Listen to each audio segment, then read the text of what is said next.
අපි ඇදිතන්තුක හට ගන්නා ස්ථාවර තරංගවල මූලික සංඛ්‍යාතවල හැඩය මොකක්ද? ඒකට ලැබෙන ප්‍රකාශනය මොකක්ද කියලා සාකච්ඡා කළා.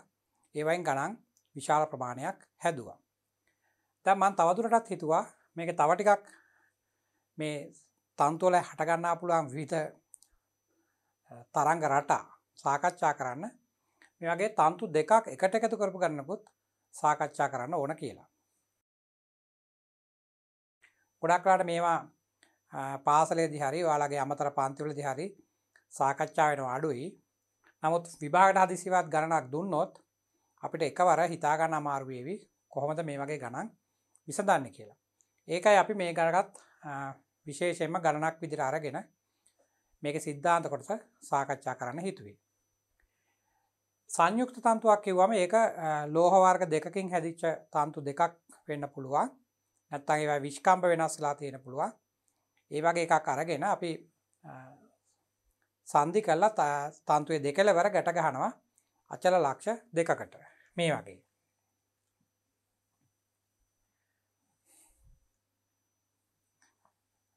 දැන් මේ වගේ තන්තු දෙකක් අරගෙන මේක එක තන්තුවක් මෙයා තවත් තන්තුවක්.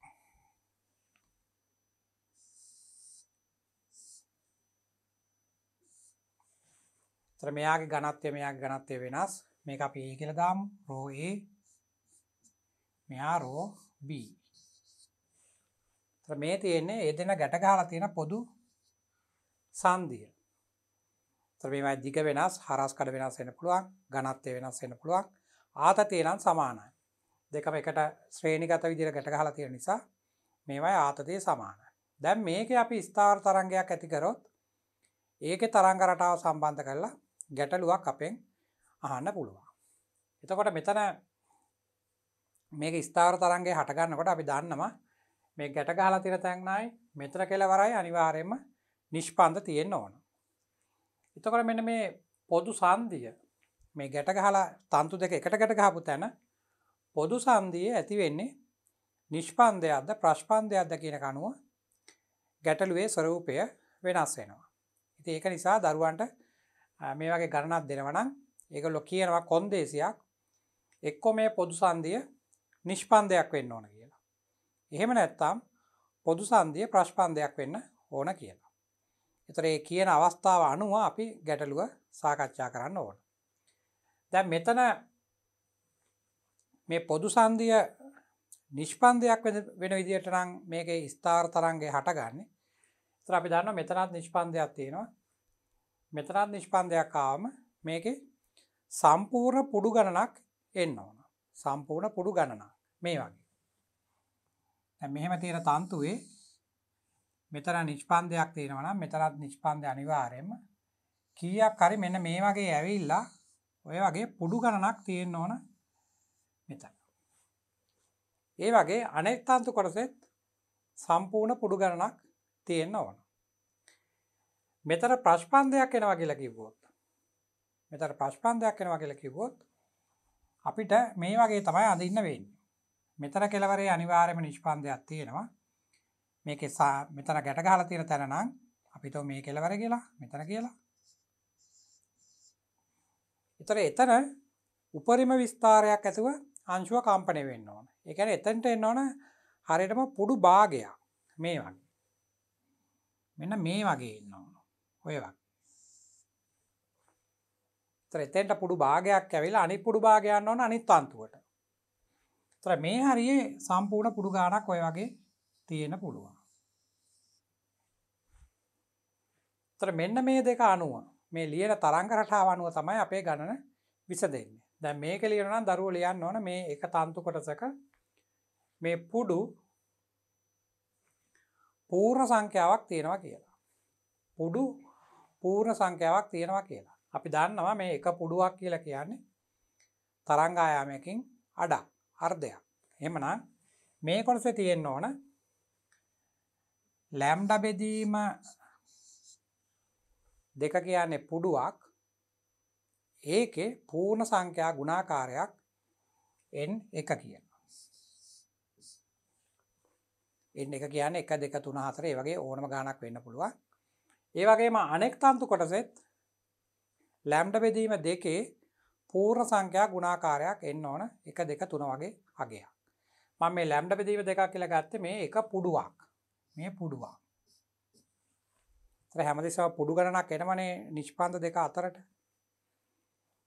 ඒතර මේ ආකාරයට අපිට කිව්වොත් තන්තු දෙකේ පොදු සංදියට එන්න ඕන ප්‍රශ්පන්දයක් කියලා. ඒතර මේ පැත්තේ තන්තු කොටසේ පුඩු ටිකක් ඇවිල්ලා මේ වගේ පුඩු කීපයක් ඇවිල්ලා තව පුඩු භාගයක් එන්න ඕන. පුඩු භාගයක්. පුඩුවක් කියන්නේ තරංග ආයාම භාගයයි. එතකොට පුඩු භාගයක් කියන්නේ තරංග ආයාමයකින් කාලක්. එහෙනම් මේ පැත්තේ පුඩු කිසියම් පූර්ණ සංඛ්‍යාවක් කියලා තව පුඩු භාගයක් එන්න ඕන නිසා මම මේ පැත්ත පුඩු වලින් කියන්නේ නැහැ. පුඩු භාග වලින් කියන්නේ. ඒතර පුඩු භාගයක් කියලා කියන්නේ ලැම්ඩා බෙදීම 4යි. පුඩු භාගයක් කියන්නේ ලැම්ඩා බෙදීම 4යි. ඒතර අනිවාර්යයෙන් මෙතනට ලැම්ඩා බෙදීම 4ක් එන නිසා මේ පුඩු කියන්නේ ලැම්ඩා බෙදීම 4 ඉරට්ට සංඛ්‍යාව. මෙතන ලැම්ඩා බෙදීම 4 ඒවා දෙකක් තියෙනවා. මෙතන ලැම්ඩා බෙදීම 4 ඒවා දෙකක් තියෙනවා. ඒ කියන්නේ ඉරට්ට සංඛ්‍යාව තියෙනනේ ලැම්ඩා බෙදීම 4 ඒවා 2යි 4යි 6යි 8යි ඒ වගේනේ තියෙන්නේ. මෙතනදී තමයි එකක් අමතර එකතු වෙන්නේ. ඒතර ඒ ඉරට්ට සංඛ්‍යාවලට තව අමතර එකක් එකතු වුණාම අපි ඒක ඔත්තේ වෙලානේ ගන්නෙ. මේක ඔත්තේ වෙලා ගන්න. එහෙනම් මේ එක තන්තු කොටසක තියෙන්න ඕන ලැම්ඩා බෙදීම 4 ඒවා ඔත්තේ සංඛ්‍යාව. ඔත්තේ සංඛ්‍යාව. මම මේකේ තියෙනවා නම් මෙන්න මෙහෙම ලියනවා නම් m කියලා. ඔය වගේ එකක් ලියනවා නම් m1 කියලා. මේ m1 කියන්නේ ලැම්ඩා බෙදීම 4 ඒවා කොච්චර තියෙනවද කියන එක. එතකොට ඒක ඔත්තේ වෙන්න ඕන. මේ m1 ඔත්තේ.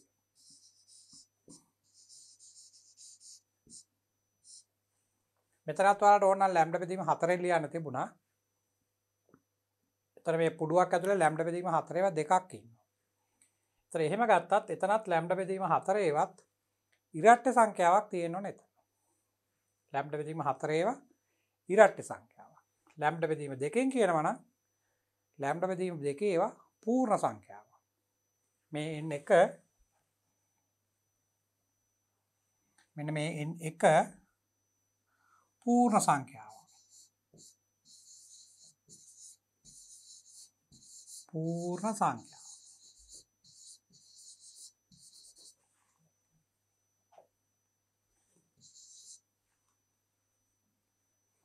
පූර්ණ සංඛ්‍යාවක කියලා තමයි ලියන්න වෙන්නේ. ඉතින් අර ගණිතය පැත්තට ටිකක් මේක පොඩ්ඩක් බරයි මේ සමීකරණය ගොඩනැගීම. ඒක නිසා මේ වගේ ගණනක් අපි කලින් හදලා තිබුණ නැත්නම් අපිට විභාගයට එකවරම ලැබුණොත් අපි අමාරුවේ වැටෙනවා. මම මේ කිව්වේ මෙතන තියෙන කොන්දේසි දෙක පොදු සංදිය නිෂ්පන්දයක් වෙනවා නම් මේ පැත්තේ අනිවාර්යයෙන්ම පුඩු සම්පූර්ණ ගාණක් තියෙනවා. පුඩු සම්පූර්ණ ගාණක් තියෙනවා කියලා කියන්නේ ලැම්ඩා බෙදීම 2 ඒවා පූර්ණ සංඛ්‍යාවක් තියෙනවා. මේ පොදු සංදිය ප්‍රශ්පන්දයක් විදියට එනවා කියලා කිව්වොත් මේ වගේ ප්‍රශ්පන්දයක් එනවා කියලා කියන්නේ ලැම්ඩා බෙදීම 4ක් තියෙන්නේ. මේ කොටස ලැම්ඩා බෙදීම 4යිනේ. ඒතර පුඩු ගාණක් ඇවිල්ලා තව ලැම්ඩා බෙදීම 4ක් එනවා. ඒතර තව එකක් එකතු වෙනවා කියන්නේ හැමතිස්සෙම ඔත්තේ සංඛ්‍යාවක් තමයි එන්නේ. මොකද මේ පුඩුවක් ඇතුලේ තියෙන ලැම්ඩා බෙදීම 4 ඒවා දෙකක්. ඒතර මේවායින් එන්නේ ඉරට්ටේ ගාණක්. ඒ ඉරට්ටේ සංඛ්‍යාවට තව එකක් එකතු වුණාම ඔත්තේ වෙනවා. ඒකෙන්ද අපි ලියනවා ලැම්ඩා බෙදීම 4 ඒවා m1 ගාණක් තියෙනවා. නමුත් m1 කියන්නේ ඔත්තේ සංඛ්‍යාවක් කියලා. අවශ්‍ය නම් මේක ගණිතයෙන් ලියන්නත් පුළුවන් ඔත්තේ සංඛ්‍යාවක් කියලා. 2r ධන 1 නැත්නම් 2r ඍණ 1 විදියට. මම එහෙම ඕනට වඩා ගණිතයේ පැත්තට ගියේ නෑ. මම m1 කියලා ලිව්වා. m1 කියන්නේ ඔත්තේ කියලා ලිව්වා. දැන් අපි යම් මේකේ සිද්ධාන්ත කොටස් වල මොනවද ලියලා තියෙන්නේ කියලා බලන්න. ඒගොල්ලෝ සාකච්ඡා කරන්නේ අපි මේක කොටස් දෙකකට. එතකොට පළවෙනි කොටස කියන්නේ පොදු සංදිය නිෂ්පන්දයක් වන පරිදි කියලා. පොදු සංදිය නිෂ්පන්දයක් වන පරිදි. තන්තුව ගැටගසා ඇති ලක්ෂවල හා පොදු සංදියේ නිෂ්පන්ද හටගනී. අනිවාර්යයෙන්ම ගැට ගහලා තියෙන තැන් වල නිෂ්පන්ද තියෙනවානේ. ඒතර ගණනෙත් කොන්දේසියක් දීලා තියෙනවානේ පොදු සංදියට නිෂ්පන්දයක් එන්න ඕන කියලා. ඒකයි මෙහෙම කියන්නේ. එවිට එක් එක් තන්තු කොටසේ පුඩු පූර්ණ සංඛ්‍යාවලින් ඇතිවිය යුතුයි. දැන් දරුවන්ට ඒකත් පැහැදිලි වෙන්න ඕන. අර තන්තු දෙක ගැට ගහපු තැනත් නිෂ්පන්දයක් වෙන නිසා, කෙලවරෙත් නිෂ්පන්දයක් වෙන නිසා එතන අනිවාර්යයෙන්ම පුඩු තියෙන්න ඕන පූර්ණ සංඛ්‍යාව. ඒතර එක් පුඩුවක් යනු තරංග ආයාමයකින් අඩක්. අපි ඒක කලින් සාකච්ඡා කරා. පුඩුවක් කියලා කියන්නේ ලැම්ඩා බෙදීම 2ක්. එහෙමනම් ලැම්ඩා බෙදීම 2 ඒවා කිසියම් ප්‍රමාණයක් n එකක් ඉන්නවා කියලා ගන්නවා අපි ඒ තන්තු. මේ L එක කියලා කියන්නේ ඒ තන්තු කොටසේ දිග. අනෙක් කොටසෙත් එතකොට ඒ වගේම පුඩු ඉරට්ට සංඛ්‍යාවක්, ඒ කියන්නේ පුඩු පූර්ණ සංඛ්‍යාවක් ඉන්න ඕන. පුඩු පූර්ණ සංඛ්‍යාවක් ඉන්න ඕන. ඒ කියන්නේ ලැම්ඩා බෙදීම 2 එයාගේ තරංග එක මං කරන වේගය වෙනස්නේ. ඒක නිසා එයාගේ ලැම්ඩාත් වෙනස් වෙනවා. ඒකයි මම මෙයාට ලැම්ඩා 2 කියලා ලියලා තියෙන්නේ. ලැම්ඩා 2 බෙදීම 2 මේ තියෙන්නේ පුඩුවක්. පුඩු n 2 සංඛ්‍යාවක් ඉන්නවා. ඒතර ඒ ටික එකතුව L2 කියලා තමයි ලියලා තියෙන්නේ. මෙතන මේ සංකේත දෙකක් ලියලා තියෙන මේ විතරක් බරපතලට ගන්න එපා. මේ විතරක් අමාරු දේවල් නෙමෙයි. මේකේ පොඩි රූප සටහනක් ඇඳලා මේක තව පොඩ්ඩක් බලා ගන්න පුළුවන්. අපි මෙතනම මේ රූප සටහන ඇඳොත් දරුවන්ට මෙන්න මේ වගේ තමයි පේන්නේ. තන්තු කොටස් දෙකේම එන්න ඕන පුඩු පූර්ණ සංඛ්‍යා. දැන් මේ තන්තුව මෙහෙම තියෙනවා. මෙතනින් තන්තුව වෙන් වෙන්නේ. මේ අනිත් තන්තුව. තන්තු කොටස් දෙකේ දිග සමාන ඒව මොනවද අපිට කියලා නැහැනේ. ඔය වගේ තමයි තියෙන්නේ. ඒතර මේ පොදු සංදියට අනිවාර්යයෙන්ම දැන් නිෂ්පන්දයක් එන්න ඕන. මෙතනත් නිෂ්පන්දයක් එන්න ඕන. මෙතනත් නිෂ්පන්දයක් එන්න ඕන ගැටකසපු තැන් වල. දැන් අර මං අතන අර සංකේතයෙන් කියලා තියෙන්නේ මේකේ පුඩු පූර්ණ සංඛ්‍යාවක් ඉන්න ඕන කියලා. කීයක් හරි. අපි දන්නේ නැහනේ. ඒකෙන්ද අපි මේ වගේ පුඩු කීයක් හරි මේ වගේ අඳිමු. මම අඳින එකේ හැම එකේම මේ දිගවල් සමාන වගේ පේන්නේ නැහැ. නමුත් ඒ වගේ තමයි ඒකේ ආකෘතිය සකස් වෙන්නේ. ඒතර අනෙත් එකේ ඒ වගේම පුඩු පූර්ණ සංඛ්‍යාවක් එන්න ඕන. මේ කොටසෙත් ඒ වගේම පුඩු පූර්ණ සංඛ්‍යාවක් එන්න ඕන. දැන් අපි දන්නේ නැහැ පුඩු කීයක් එනවද කියලා. නමුත් පුඩු පූර්ණ සංඛ්‍යාවක් එන්න ඕන කියලා දැනන් ඉන්න ඕන. ඒතර මේකේ පුඩුවක් කියලා කියන්නේ ලැම්ඩා බෙදීම 2ක්. එහෙමනම් අපිට ලියන්න පුළුවන් ලැම්ඩා බෙදීම 2 ඒවා ලැම්ඩාත් වෙනස්. මෙතන තියෙන ලැම්ඩා මෙතන එනවා කියලා කියන්න බෑ. මේ නූලේ දිග වෙනස්නේ. ඒකත් අපි ඒකට ලැම්ඩා 1 කියලා ලියනවා. මේ වගේ ඒවා n එකක් තමයි L1. මේ නූලේ දිග L1 නම්. ඒතර මේකට ලිව්වම පුඩුවක් කියන්නේ තරංග ආයාමයෙන් භාගයක්. ඒ වගේම n2 ප්‍රමාණයක්. අපි දන්නේ කීයක් ඉන්නවද කියලා. මේක සමාන වෙන්න ඕනේ L2ට. ඔන්න වගේ දෙයක් දරුවන්ට ලියා ගන්න ගණිතයෙන් පොඩි අදහසක් තියෙන්න ඕන. එකවරම මේ වගේ ගණනක් දුන්නොත් හිතා ගන්න බැරි වෙයි කියලා හිතලා තමයි මම මේක වෙනම ගත්තේ. දැන් මෙතනින් දරුවන්ට පුළුවන් නේ ලැම්ඩා හොයාගන්න. මේකෙන් මෙහාට වැඩි කරාම දරුවන්ට ලැම්ඩා ලියන්න පුළුවන්. ලැම්ඩා 1 සමානයි 2යි L1 යට n 1යි කියලා. මෙයාගේ ලැම්ඩා ලියන්න පුළුවන් 2යි L2 යට n 2. ඊට පස්සේ අපි අර v සමාන f ලැම්ඩා සමීකරණයට යන්න ඕන. දැන් මේ තන්තුව ඇති කරන තරංගයමනේ මේ තන්තුවට ප්‍රගමණය වෙන්නේ, ගමන් කරන්නේ. ගිහිල්ලා මෙතනින් පරාවර්තනය වෙලා ආපසු වෙන තරංගයත් එක්ක එකතු වෙලානේ මේ ස්ථාවර තරංගය හටගත්තේ. එහෙමනම් මෙයාගේ සංඛ්‍යාතය සමානයි. එහෙනම් අපි v සමාන f ලැම්ඩා ලිව්වම තරංග දෙකටම ලියන්නේ එකම f තමයි ලියන්නේ මේ. v වෙනස් හැබැයි. මොකද මේක සාධක ද්‍රව්‍ය වෙනස්නේ. මේක සාධක ද්‍රව්‍ය වෙනස්. ඒක නිසා t සමානයි අර සිම්පල් m වෙනස්නේ. ඒක නිසා වේගය වෙනස්. ඒතර වේගය වෙනස් වෙච්ච නිසා ලැම්ඩා වෙනස් වෙලා තියෙනවා. මේ සමීකරණයට අනුව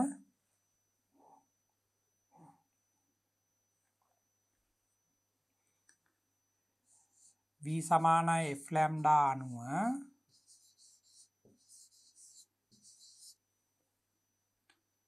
v වෙනස් වේ. v වෙනස් වේ.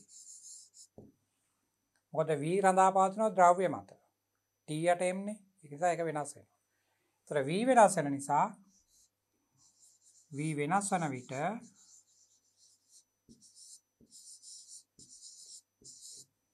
ලැම්ඩා වෙනස් වේ.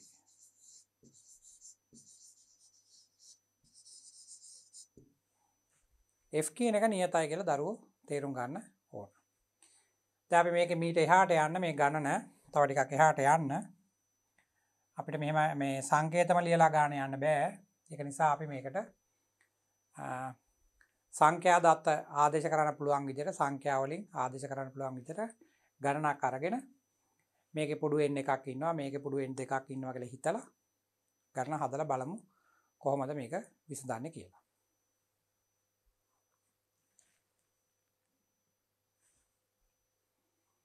දැන් මේකට ගැලපෙන ගණනක් තමයි දීලා තියෙන්නේ. A සහ B කියලා ලෝහ කම්බි දෙකක් තියෙනවා. ඒවා සංයුක්ත කිරීමෙන් ශ්‍රේණිගත විදියට තනි කම්බියක් හදලා තියෙනවා. ඒකේ දෙකලවර අචල ලක්ෂ දෙකකට සම්බන්ධ කරලා තියෙනවා. අපිට කියනවා පොදු සංදියේ නිෂ්පන්දයක් සෑදෙන පරිදි. පොදු සංදියේ නිෂ්පන්දයක් සෑදෙන පරිදි තන්තුව අවම සංඛ්‍යාතයකින් යුත්. තා වැදගත් වචනයක් කියලා තියෙනවා මේක. නිෂ්පන්දයක් එන්නත් ඕන පොදු සංදියට. තව අපිට කියනවා අවම සංඛ්‍යාතයක් තියෙන්න ඕන කියලා. ඒකත් වැදගත්. මෙන්න මේ වචනය වැදගත්. අවම සංඛ්‍යාතයෙන් යුත්.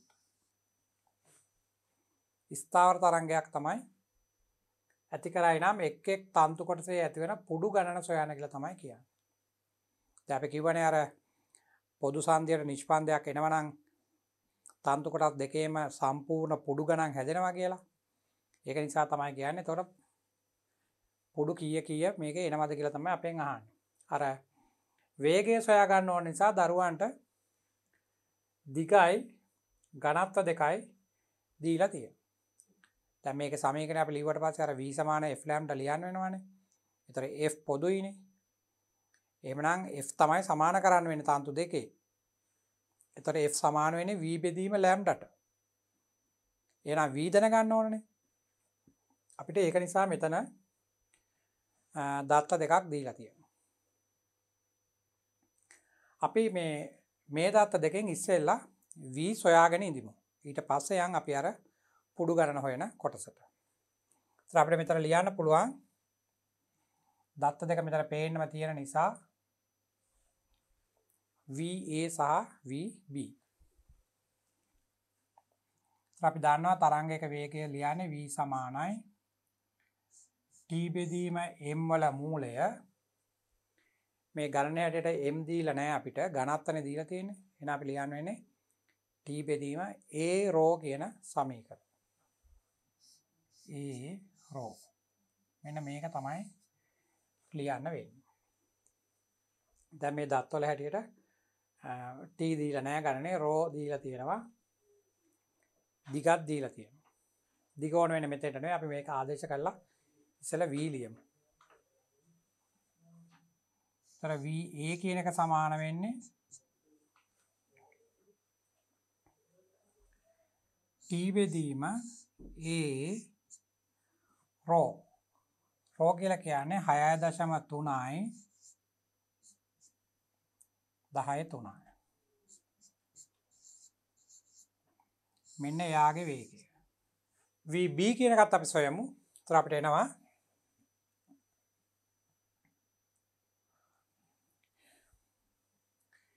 VB සමානයි t යට a ρ ඒ වාරයක් ρ කියන්නේ 2.8 වැඩි කිරීම 10.3යි. 2.8 වැඩි කිරීම 10.3යි. මේකේ වර්ගමූලයක් තියෙනවා. මෙන්න මේ දෙක තමයි අපිට එන ප්‍රවේග දෙක. t දෙන්නටම එකයි a දෙන්නටම එකයි. ඒතර මෙයාගේ ඝනත්වය 6.3යි. මෙයාගේ ඝනත්වය 2.8යි. දැන් අපි අර සංයුක්ත තන්තුවක් ඇඳලා ඒකේ පුඩු කිසියම් ප්‍රමාණයක් අඳිමු.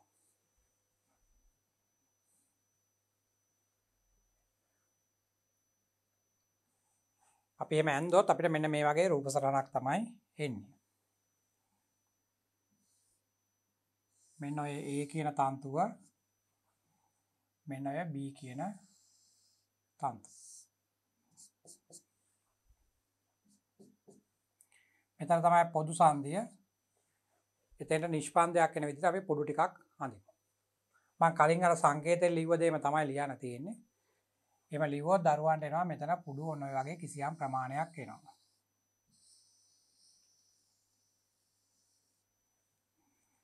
මේ පැත්තටත් ඒ වගේ කිසියම් පොඩු ප්‍රමාණයක් අඳින්න ඕන. මම දැන් ගන්න මෙතන පුඩු n එකක් ඉන්නවා. මෙතන පුඩු n දෙකක් ඉන්නවා. දැන් මේකේ දිගක් දරුවන්ට දීලා තිබුණානේ. මේකේ දිග 1.75 නේ. 1.3යි අනිත් එක 0.75යි. මෙන්න මේ දිග 0.3යි මීටර. මෙයා 0.75යි මීටර. මම ඇඳපු විදිහට මේ පැත්තේ තන්තු කොටස දිග වැඩි, මේක කොටයි. නමුත් ඒක ඉතින් ගණනට අදාළ නැහැ. අපි මේ රූපය දිහා බලාගෙන නෙමෙයි හදන්නේ. මෙතන පුඩු n එකක් ඉන්නවා. මෙතන පුඩු n දෙකක් ඉන්නවා කියලා තමයි අපි අරගෙන තියෙන්නේ.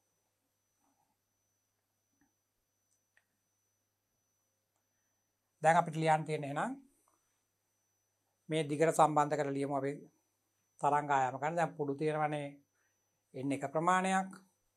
එහෙනම් අපිට කියන්න පුළුවන් ලැම්ඩා 1 බෙදීම 2යි පුඩුවක් කියන්නේ. ඒ වගේ ඒවා n එකක් සමානයි 0.3ට.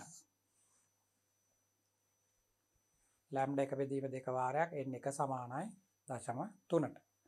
මෙතනින් ලියන්න පුළුවන් ලැම්ඩා 2 බෙදීම 2 වාරයක් n 2 සමානයි 0.75ට. 0.75ට. ලැම්ඩා හොයා ගන්න පුළුවන් මේ පැත්තට වැඩි කරලා දරුවන්ට ලියන්න පුළුවන්. ලැම්ඩා 1 කියන්නේ 0.6 බෙදීම n 1යි. මෙතනින් ලැම්ඩා 2 කියන්නේ 1.5 බෙදීම n 2. මෙන්න අපිට ආවා තරංග ආයාම.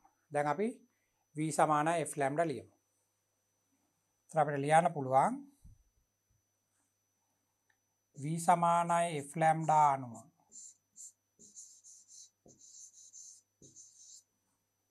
මෙතනින් මට කියන්න පුළුවන් f සමානයි v 1යට ලැම්ඩා 1 කියලා. v 1 කියන්නේ අර t යට m වල මූලය අර තියෙන අතර ලියලා මෙන්න මේ f වෙනස් වෙන්නේ නැහැ. එකම තරංගය නිසා එකම සංඛ්‍යාතය තමයි තියෙන්නේ. ඒතර මේකෙන් මට ලියන්න පුළුවන් f සමානයි v 2යට ලැම්ඩා 2 කියලා. එහෙනම් දැන් දරුවන්ට තියෙන්නේ මෙතනින් ආපු සංඛ්‍යාතයයි මෙතනින් ආපු සංඛ්‍යාතයයි එකම නිසා ඒක සමාන කරන්න තියෙනවා. එහෙනම් දරුවන්ට ලියන්න පුළුවන්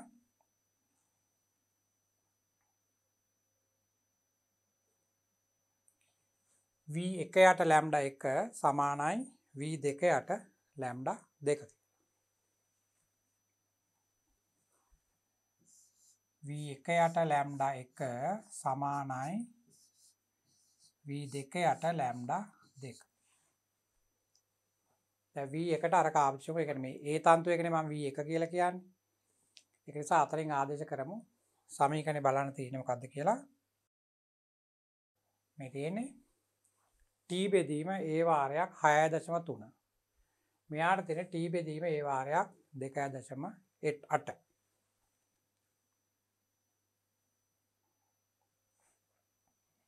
අපි මෙතෙන්ට එක ලියමු. v කියලා කියන්නේ t බෙදීම a වාරයක් 6.3 වැඩි 10.3 මූලය.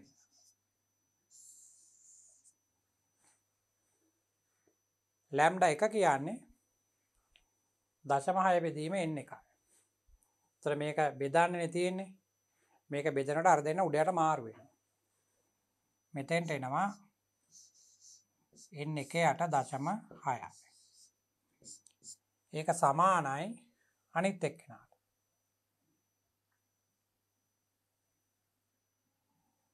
ඒතර එයාගේ වේගය t බෙදීම a වාරයක් 2.8 වේගය කියන්නේ. t බෙදීම a වාරයක් 2.8 වැඩි 10.3. මේකේ වර්ගමූලයක් තියෙනවා. ඊට පස්සේ අර තරංග ආයාමයෙන් බෙදන්න ඕනේ. මේ මෙතන තියෙන ලැම්ඩා 1.5ට n 2යි කියලා. ඒතර ඒක උඩයට මාරුලා එන්නේ. ඒතර n 2 බෙදීම 1.5. n 2 බෙදීම 1.5. ඔන්න දැන් අපිට අන්තිමට ආව සමීකරණ දෙක. මම මේ තන්තු දෙකේම හටගන්නේ එකම සංඛ්‍යාතය නිසා සංඛ්‍යාතයට සාධාරණ ප්‍රකාශනයක් කරන් ඒක සමාන කිරීමක් තමයි කරේ. දැන් t ට t කැපෙනවා a ට a කැපෙනවා. මේ t ට t කැපිලා යනවා a ට a කැපිලා යනවා. එහෙමනම් දරුවන්ට එනවා මෙතනින් එනවා n 1 බෙදීම 0.6යි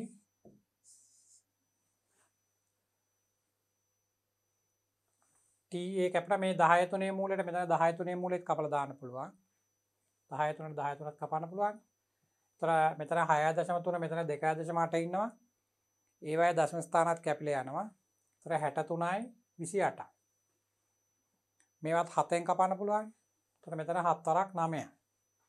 මෙතන 7 4යි. ඒතර 9යි 4යි යාම වර්ගමූල ගන්නත් පුළුවන්. එහෙනම් මේ පැත්තේ වර්ගමූල එන්නේ 3යි.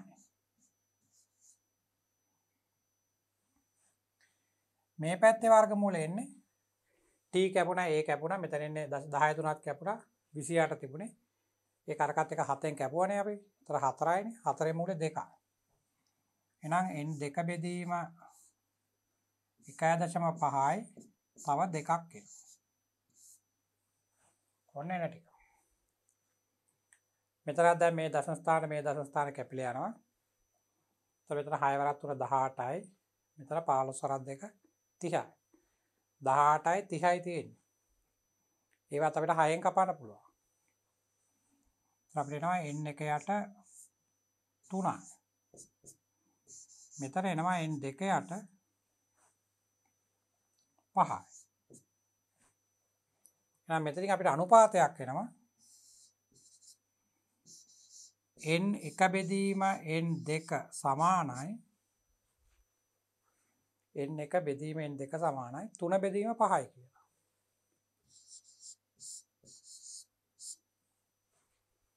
ඔන්න උතර තමයි අපිට අවිල්ලා නවතින්න පුළුවන්.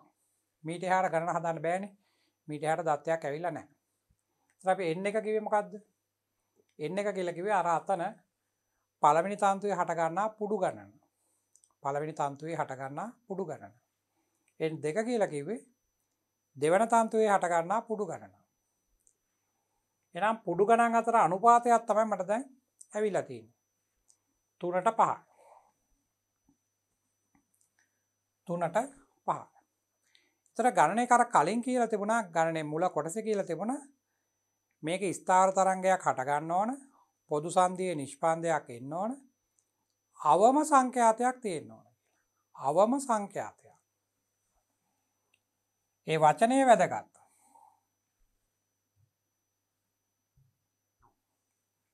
මේ අවම සංඛ්‍යාතය කියන එක. අවම සංඛ්‍යාතය. අපි දන්නා සංඛ්‍යාතයක් අවම නම් සාමාන්‍යයෙන් ඒකේ පුඩු ගණන් අඩුයි. ටිකක් අර ලොකු තරංග ආයාමනේ එන්නේ. ලොකු තරංග එන්නේ.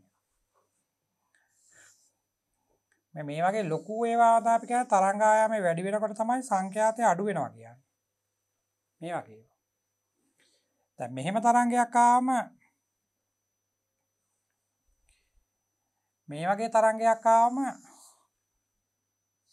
මෙන්න මේ වගේ තරංගයක් ආවම ඒකේ සංඛ්‍යාතය වැඩි. ඒතර සංඛ්‍යාතය වැඩි වුණාම පුඩු ගාණත් වැඩි වෙනවා. සංඛ්‍යාතය අඩු වුණාම පුඩු ගණනත් අඩු වෙනවා. ඒතර ගණනේ කියවනේ අවම සංඛ්‍යාතයක් තියෙන්න ඕන කියලා. එහෙමනම් අවම සංඛ්‍යාතයක් තියෙන නම් පුඩු ගණන අවම වෙන්න ඕන. එනම්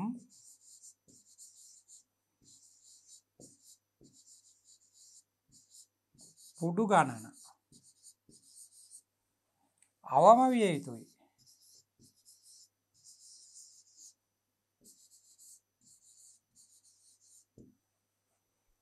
පුඩු ගණන් අවම වෙන්න නම් හැබැයි මේ අනුපාතර එන්නත් ඕන. තුන බෙදීම පාගෙන අනුපාතර එන්නත් එපා. ඒතර ඒ අනුපාතර එන්නත් ඕන. අවම වෙන්නත් ඕන. එහෙම ගන්න පුළුවන් සරලම අනුපාත තමයි අතරම තුන බෙදීම පාගෙන ලැබිලා තියෙන්නේ. මේක මීට වඩා අඩු කරන්න බෑනේ. එහෙමනම් පළවෙනි තන්තු කොටසේ පුඩු 3ක් සහ දෙවෙනි තන්තු කොටසේ පුඩු 5ක් තමයි මේක එන්න පුළුවන් අවම සංඛ්‍යාතය. අවම සංඛ්‍යාතය. ඊට පස්සේ එනවා නම් මේකට ගැලපෙන විදිහට එන්න ඕන. අපි මේක දෙකෙන් වැඩි කරොත් මෙයාට පුඩු 6ක් එනකොට අනිත් අන්තර පුඩු 10ක් එන්න ඕන. ඒක අර පළවෙනි උපරිතාණය කියන එක. අපි දැන් සාකච්ඡා කරන්නේ මූලිකය, පළමු උපරිතාණය, දෙවෙනි උපරිතාණය එහෙම කියලා සංඛ්‍යාත වැඩි වෙන විදිහට. අපි මේ හොයලා තියෙන්නේ මූලිකයට. දැන් දරුවන්ගේ ඔළුවේ වැඩ කරන්න හොඳ නැහැ මූලිකයක් එනකොට හැමදෙස්සෙම මේ එක පුඩුවයි එන්නේ කියලා. ඒ දෙකවරින් විතරක් ගැට ගහලා තිනන්නේ එක පුඩුවක් එන්නේ. මේකේ මැදටත් පුඩුවක් එන විදිහටනේ ගන්න ඕනේ. එහෙමනම් මේ අවස්ථාව අපිට ලැබෙන්නේ මෙන්න මේ වගේ තරංග රටාවක්. එකකට එනවා පුඩු 3ක් අනිත් එකට එනවා පුඩු 5ක්. මේක 0.3යි ඊට පස්සේ 0.7යි 5යිනේ තිබුණේ. පළවෙනි කොටසට පුඩු 3ක් එන්න ඕනේ. ඒ කියන්නේ මේක සමාන කොටස් 3කට බෙදලා මේ වගේ අඳින්නවා.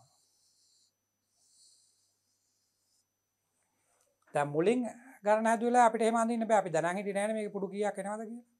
අපි නිකන් ඇන්ද මේකේ පුඩු කිසියම් පූර්ණ සංඛ්‍යාවක් එන්න ඕන කියලා.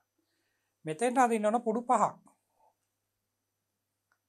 ඒ කියන්නේ මේ තන්තු කොටස 5ට බෙදලා මේ තන්තු කොටස අපි 5ට බෙදන්න ඕන.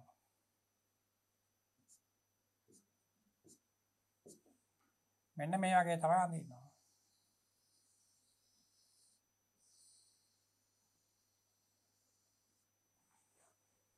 ගණනය කිරීමක් කරන්න නැතුව අඳින්න බෑ. ඉස්සෙල්ලා ගණනය කිරීම කරන්න ඕන. අර ගණනය කිරීම කරනකොටත් මේකේ අර ස්ථාර තරංගයක් හට ගන්න පුළුවන් අවම සංඛ්‍යාතය කියන වචනේ වැදගත්. සංඛ්‍යාතය අවම වෙනවා නම් තරංග ආයාමය වැඩි වෙන්න ඕන. තරංග ආයාමය විශාල වෙන්න නම් පුඩු ගාන අඩු වෙන්න ඕන. මම මේක ගණිතයෙන් ලිව්වොත් මේ වගේ. සංඛ්‍යාතය අවම වෙන්න අඩු වෙන්න තරංග ආයාමය වැඩි වෙන්න ඕන. ලොකු තරංග ආයාමයක් එන්න ඕන. තරංග ආයාමය වැඩි වෙන්න නම් පුඩු ගණන අවම විය යුතුයි.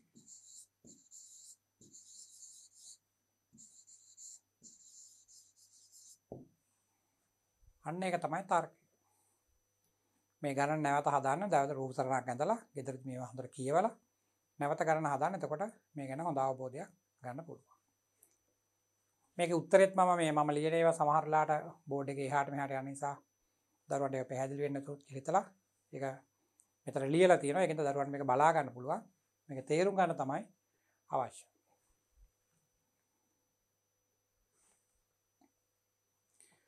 මේක තමයි කියන්නේ එක් තන්තු කොටසේ පුඩු ගණන NANBI ගනිමු කියලා අරගෙන ගණන හදලා තියෙන්නේ එකම තරංගය නිසා සංඛ්‍යාතය සමාන.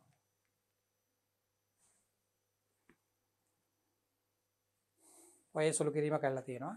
දරුවන්ට එක බලා ගන්න පුළුවන්.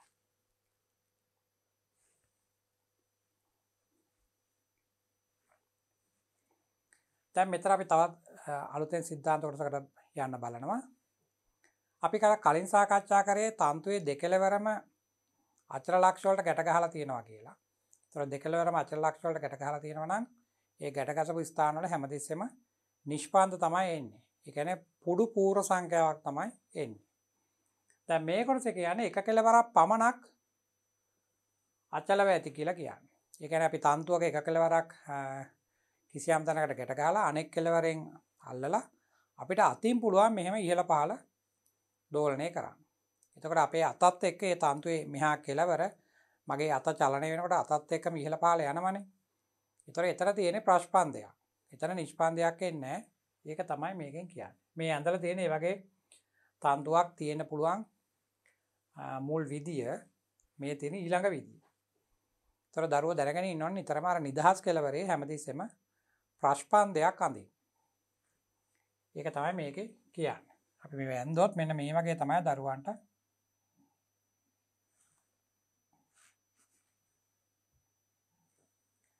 මේවා බලන්න පුළුවන් වෙන්නේ. මේක ඒ තරම්ම අමාරු දෙයක්වත් නෙවෙයි. දරුවෝ දැනන් ඉන්න මොකද්ද? නිෂ්පන්දයක් තියෙන්න ඕන තන්තුව ගැට ගසපු තැන. ප්‍රස්පන්දයක් තියෙන්න ඕන එයා කම්පණය කරන තැන. ඒක තමයි දැනගෙන ඉන්න ඕන. දැන් තන්තුව මේ වගේ තියෙනවා නම් මේ කෙලවර ගැට ගහලා තියෙනවා නම් ඔයාලා මේවා විභාගයට අඳිනකොටත් මේ වගේ එකම දිග ප්‍රමාණ වලට අඳින්න ඕන. ඔය වගේ. එකකට එකක් පහලින් වගේ ඒ වගේ අඳින්න ඕන. මේකවල උත්තර පත්‍ර බලනකොට බලනවා දරුවෝ මේ නූලේ දිග සමාන වගේ අරගෙන තියෙනවද කියලා. මං කියන්නේ අඩි නූලේ මනින්න ඕනේ නැහැ. ඇයට බැලුවාම පේන්න ඕන මේකේ දිග සමානයි. එතකොට දැන් අචල කෙලවරේ නිෂ්පන්දයක් තියෙනවා. මෙතනින් තමයි කම්පණය කරන්නේ. ඒ එතන ප්‍රස්පන්දයක් තියෙනවා. ඒතර එහෙම එන්න පුළුවන් පළවෙනි විදිය තමයි පුඩු භාගය එන්න පුළුවන්. ඔන්න ඔය වගේ යන්න එනවා. මෙන්න මේ වගේ එකක් තමයි එනවා. පුඩු භාගයක් එන එක. ඒතර ඊළඟ එකේ එන්න නම් මෙතෙන්ට ප්‍රස්පන්දයක් එන්න මෙතන නිෂ්පන්දයක් එන්න නම් පුඩුවක් ඇවිල්ලා තව භාගයක් එන්න ඕන. පුඩුවක් ඇවිල්ලා තව භාගයක්. ඒ කියන්නේ අපි මේ නූල බෙදන්න ඕන සමාන කොටස් 3කට. සමාන කොටස් 3කට බෙදන්න ඕන. බෙදලා එයින් දෙකක් අල්ලලා පුඩුවක් ඇඳනම් හරි. එයින් දෙකක්. මේ වගේ. ඉතුරු ටිකට පුඩු භාගය. ඔන්න වගේක් තමයි දෙන්නේ. ඒතර මෙතෙන්ට එනකොට අනිවාර්යයෙන්ම නිදහස් කෙලවරේ ප්‍රස්පන්දයක් තියෙනවා. ඒතර එතෙන්ට පුඩු භාගයක් හැදෙන්න ඕනේ. ඒතර එතෙන්ට පුඩු භාගයක් හැදෙන්න තව පුඩු දෙකක් එන්න ඕන. එහෙනම් අපි මේක පහට බෙදනවා. පහට.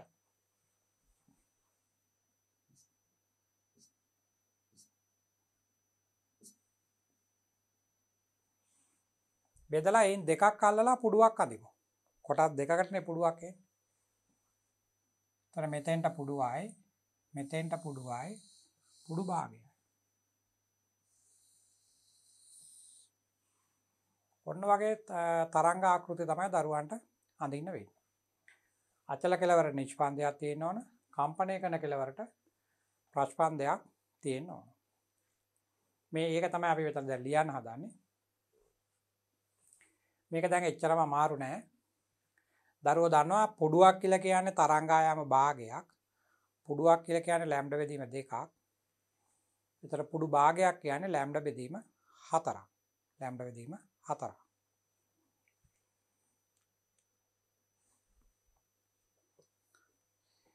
මේ පළවෙනි අවස්ථාවට ලියලා තියෙන මේකට බලන්න ලියන්න පුළුවන්. මූලිකයක් කියලා කියන්නේ මේ අවස්ථාව. මේ නූල දිග තමයි අපි L කියලා ගන්න. ඒතර මෙතනත් L මෙතනත් නූල දිග වෙනස් වෙන්නේ නැහැ. ඒක L. ඒක නිසා අපිට ලියන්න පුළුවන් අර පළවෙනි අවස්ථාවට මම මෙතන ලියලා තියෙන ඒවාත් නැවත ලියන්නේ දරුවන්ට මේවා අවබෝධ වෙන්න. ඒ වගේම ඔයාලත් අනිවාර්යයෙන්ම තනියම මේවා ලියලා පුරුදු වෙන්න ඕන. නැත්තම් විභාගයට යනකොට මේවා එකවර ලියා ගන්න බැරුව යනවා. ඒකින්ද හසුරු කුසලතාවය ඇති කර ගන්න නම් අනිවාර්යයෙන් මේ ගණන් Taman තනියම ලියලා පුරුදු වෙන්න ඕන. අපිට මේක ලියන්න පුළුවන් මූලිකයට ලියන්න පුළුවන් ලැම්ඩා බෙදීම 4ක් තමයි L කියන්නේ. එතකොට එනවා එතනින් ලැම්ඩා සමානයි 4යි L. දැන් V සමානයි F ලැම්ඩා ලියලා F උක්ත කරාම F සමානයි v බෙදීම ලැම්ඩාට. එතකොට ලැම්ඩාට මේක දාන්න පුළුවන්. එතන 1/4 l වරක් v. අවශ්‍ය නම් v ට ලියන්න t බෙදීම m වල මූලය.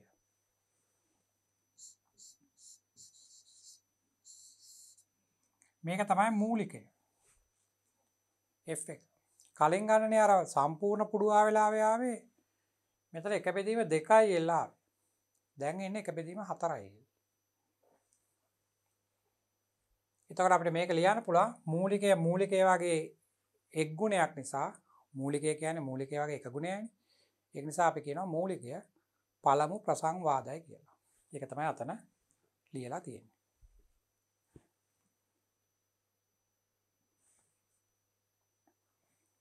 මෙතන තියෙනවා පළමු උපරිතාණය කියන එක. ඒ කියන්නේ ඊළඟට ස්ථාවර තරංගයේ හට ගන්න පුළුවන් විදිය.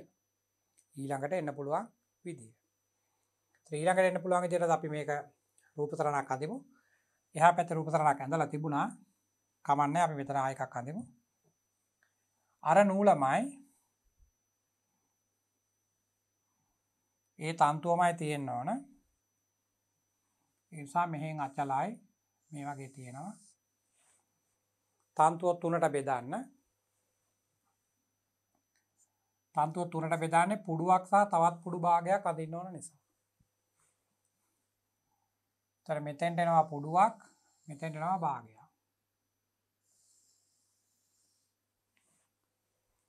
ඒගොල්ලෝ විභාග පේපර් එකේදී නම් බලනවා මෙන්න මෙතන තියෙන දිග වගේ දෙගුණයක් ඔයාලා මෙතන ඇඳලා තියෙනවද කියලා.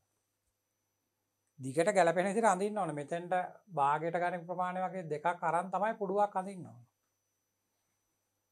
මෙතන මේ පුඩු භාගයක් කියන්නේ ලැම්ඩා බෙදීම 4යි. මෙතනත් ලැම්ඩා බෙදීම 4යි. මෙතනත් ලැම්ඩා බෙදීම 4යි. එhmenan ලැම්ඩා බෙදීම 4 ඒවා 3ක් තියෙනවා. එhmenan අපිට ලියන්න පුළුවන් ලැම්ඩා බෙදීම 4 ඒවා 3ක් තමයි L කියන්නේ. එතකොට එනවා ලැම්ඩා සමානයි 4යි L බෙදීම 3යි. ලැම්ඩා සමානයි 4යි L බෙදීම 3යි. දැන් v සමානයි f ලැම්ඩා ලියුවම දරුවන්ට f2 ලියන්න පුළුවන්. v යට ලැම්ඩා මේකනේ ලැම්ඩා ඉර යටට යන්නේ. එතකොට 3ක් උඩට ඇවිල්ලා 4යි l යටට. මෙතන v කියන්නේ t යට m වල මූලය. t යට m වල මූලය ලිවීම අනිවාර්ය නැහැ. ඕනනම් මෙතන v කියලා ලියන්නත් පුළුවන්. ඒතර අපි කලින් ලිව්වා අර f1 මූලිකය කියලා ලිව්වේ 1 යට 4යි l t යට m. මෙන්න මේ ටික.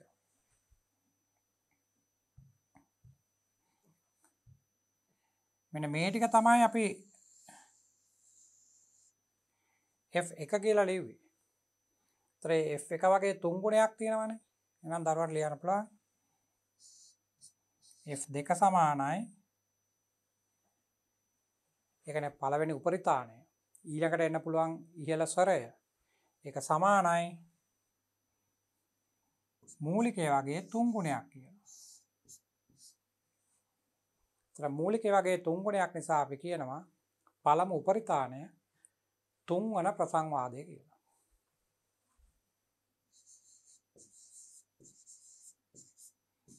පළමු උපරිතාණය ඕවර්ටෝන් එක උපරිතාණය තුන්වන ප්‍රසංවාදය.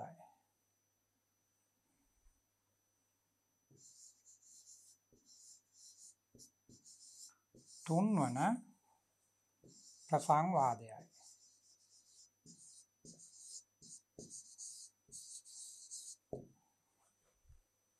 ඔත්තේ වෙන්නේ එකාව ඊට පස්සේ දෙක ඉන්නේ නැහැ මේකේ තුන එන්නේ. දැන් අපි ඊළඟ එක බැලුවා අපිට පේනවා එතන එන්නේ 5.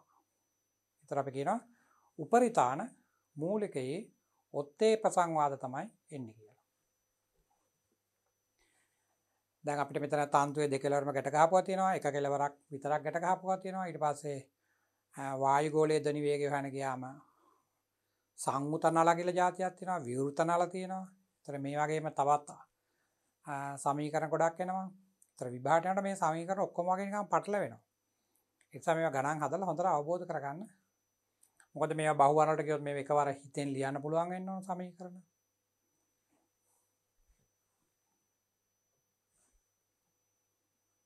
මේ තියෙන දෙවන උපරිතාණය. ඒතර දෙවෙනි උපරිතාණය නම් පළවෙනි උපරිතාණයට එක පුඩුවකුත් පුඩු භාගයක් නේ ආවේ. දැන් පුඩු දෙකක් එක්ක තව භාගයක් එන්න ඕන. පුඩු දෙකක් එක්ක තව භාගයක්. මේකත් අඳිමු. ඒතර මේ වගේ තියෙන්නේ මෙන්න තන්තුක මෙහෙම තියෙනවා. පුඩු දෙකක් එන්න ඕන. පුඩු දෙකක් එක්ක තව භාගයක් එනවා. තන්තුව පහට බෙදන්න.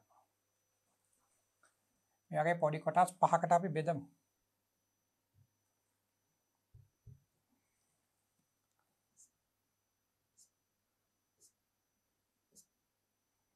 ඔන්න වගේ බෙදලා ගන්න. ත්‍රේන් දෙකක් එකතු කරලා පුළුවන් දරුවන්ට පුඩුවක් හදන්න. තර මෙතනින් පුඩුවයි මෙතනින් පුඩුවයි පුඩු භාගය. මෙහෙම එන්නේ. මේක අර උස අඩුයි. විස්තරය කියන එක අඩුයි. ඒ කියන්නේ ශක්තිය අපිට ඇහෙන ප්‍රමාණය අඩුයි. ඒ නිසා තමයි විභාගයේදී ප්‍රැක්ටිකල් කරනකොට මේක ප්‍රායෝගික පරීක්ෂණවලදී අපි හැමතිස්සෙම මූලිකය තමයි බලන්නේ. මූලිකය අපිට ඇහැට බලන්නත් පුළුවන්. ධ්වනියේදී නම් ඒ කියන්නේ වායුගෝලයේ ශබ්දේන විදිහට නම් අහලා බලන්නත් පුළුවන්.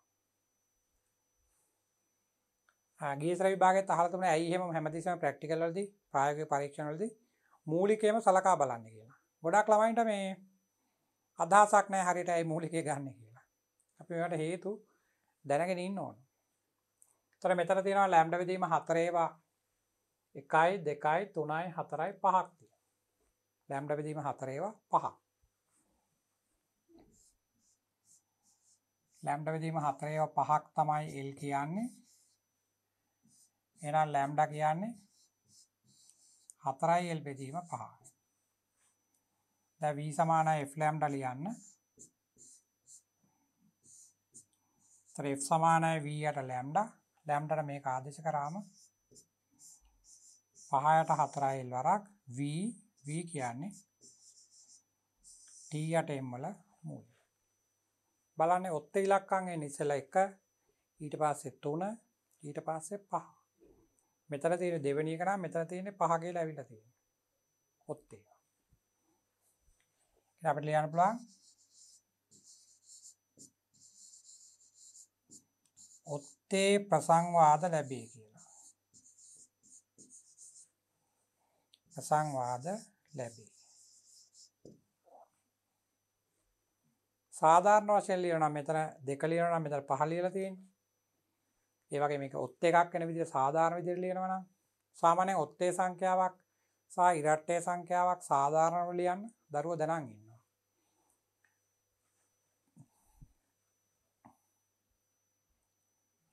ඉරට්ටේ සංඛ්‍යාවක් කියලා කියන්නේ දෙකේ ගුණාකාර. ඒතර අපි ඉරට්ටේ සංඛ්‍යාවක් ගණිතේ ලියන්නේ මේ වගේ 2යි n කියන.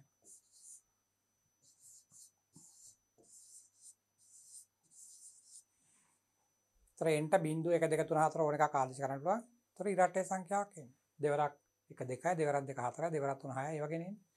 ඔත්තේ සංඛ්‍යාවක් ලියනකොට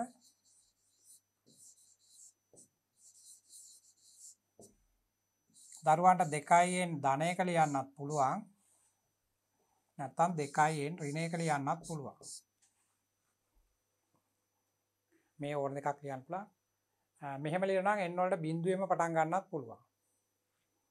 ඒතර බිංදුව දැම්මොත් 1යි 1 දැම්මොත් 3යි 2 දැම්මොත් 5යි. මේක ලියනවා නම් බිංදුව ලියන්න බෑ එකෙන් පටන් අරන් ලියයි යන්න වෙන්නේ. ඒ කැමති විදිහට අතන මේ මෙතන 2 ඉඳලා මෙතන 5 එනවා නම් මේ විදිහට තමයි ලියන්න වෙන්නේ. එවනම් සාධාරණ වශයෙන් ලියන්න පුළුවන් fn සමානයි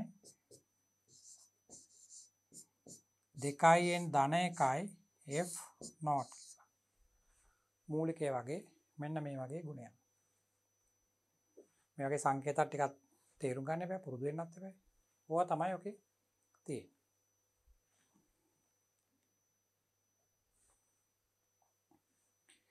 මෙතන පොඩි ගණනක් දීලා තියෙනවා දරුවන්ට ඒක අඳින්න කියලා. තන්තුවක එක් කෙලවරක් අචල ලක්ෂයකට ගැටගසා ඇති තන්තුවක අනෙක් කෙලවර සැහැල්ලු මුදුවකට සම්බන්ධ කොට ඇත. මුදුව සිරස්ව සිටුවා ඇති සුමට දණ්ඩක් ඔස්සේ ඉහළ පහළ චලිත වෙනවා. ඒකෙන් කියන්නේ අර මුදුව තියෙන තැන සුමට නිසා එයා ඉහළ පහළ යනවා කියලා කියන්නේ. ඒ කියන්නේ එතන ප්‍රස්පන්දයක් තමයි එන්න ඕන. අපි අර දෘಢ මායිමකින් පරාවර්තනය කියන තැන ඉගෙන ගත්තේ දෘඩමායමේදී පරාවර්තනයේදී එහෙට මෙහෙට යන්නේ නැහනේ. මෙතන නිදහස් තැනක් නිසා මේක එහාට මෙහාට යනවා. ඒ කියන්නේ මෙතන ප්‍රශ්පන්ද එන විදිහට මේක අඳින්න කියලා කියන්නේ. මොනවද අපිට ඒක අඳින්න විතරයි කියලා තියෙන්නේ. සංකේත මොනවද දීලා නැහැනේ. මෙතන මුල් එක එන්නේ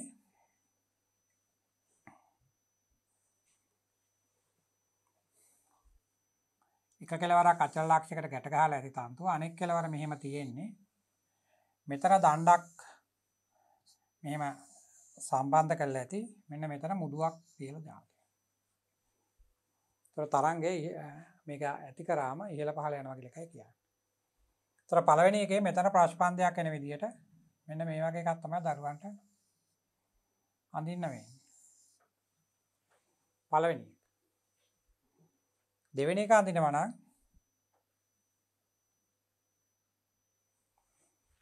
ඒත් මෙතන ප්‍රශ්පන්දයකට අර කලින් මම ඇඳ එකමයි මෙතන මේ සාකච්ඡා කරලා තියෙන්නේ. මේ තන්තුවේ මේක තුනට බෙදන්න. ඒතර මේන් දෙකක් අල්ලලා පුඩුවක් ඇඳා මොන වගේක් තියෙනවා. ශ්‍රී ලංකේගේ පුඩු දෙකයි භාගය. ඔය විතරයි. ඊට පස්සේ දත්ත දීලා තියෙනවා අපිට පුළුවන් මේ ගැටලුව විසඳගෙන යන්න. මෙතන මේ උපරිම තරංගායම සොයන්න කිව්වට මේ අපිට ඒක සංඛ්‍යාත්මකයක් සොයන්න බෑ. මේක ඇඳලා ලියන්න කියලා තියෙනවා. දැන් නූලේ දිගේ L කියලා දුන්නා නම් මෙතන ලැම්ඩා බෙදීම 4ක් නේ L කියන්නේ. ඒතකොට ලැම්ඩා සමානයි 4යි මෙතන. මෙතන ලැම්ඩා සමානයි 4යි. මේකට මෙතන පුඩු භාග තියෙනවානේ 3ක් 1 2 3ක් තියෙනවා. ඒ කියන්නේ ලැම්ඩා බෙදීම 4ේවා 3ක් තමයි L කියන්නේ. එහෙනම් ලැම්ඩා කියන්නේ 4යි L යට 3ක්. ඊළඟ අවස්ථාවට ආවම මෙතන 4යි L වෙනවා මෙතන 5ක් වෙනවා. ඒක ලියන්න කියලා තමයි කියන්නේ.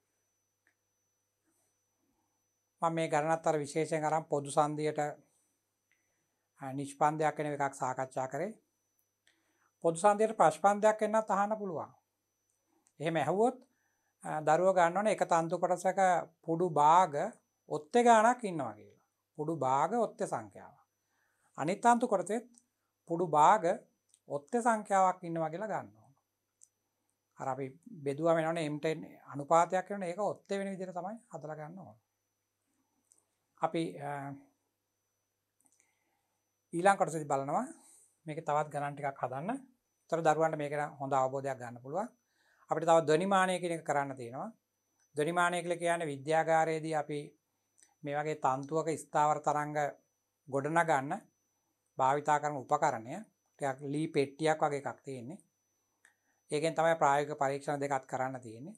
ඊට අමතරව අපිට ස්ථාවර තරංගයක් ඇති කරලා අහලා බලන්නත් පුළුවන් ඒ ධ්වනිමානයෙන්. ඒක නිසා අපි ධ්වනිමානය ගැන ඉගෙනගෙන ඒ සම්බන්ධ ගැටලු ටිකක් සාකච්ඡා කරන්න ඊළඟ කොටසේදී හමු වෙනවා.